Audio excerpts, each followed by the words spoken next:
not get very nervous when I have to talk, but today is the exception. I am pretty nervous, so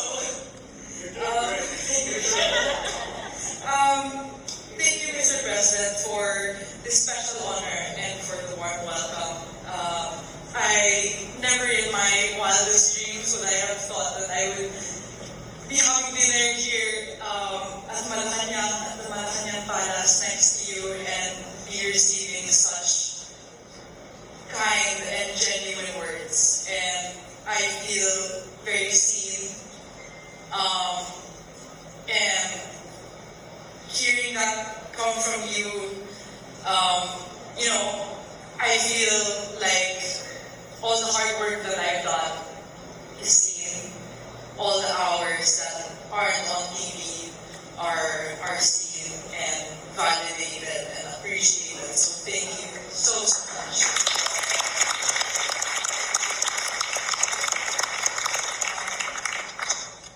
I'm so grateful for this recognition.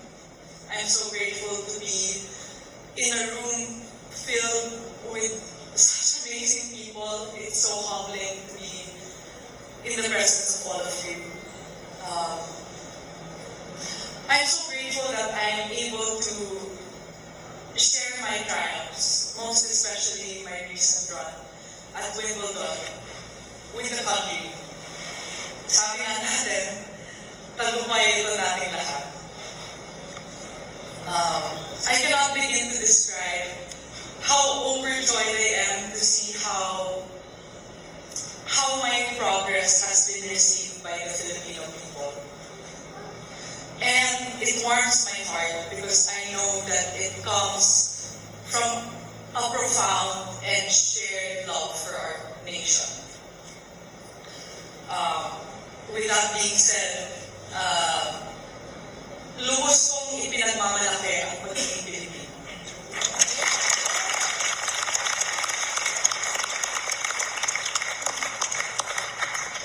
I carry the flag with me wherever I go. And I am a firm believer that where you come from is a big part of who you are. So, like you said, Mr. President, I do my best to represent the best of our country on and off the court.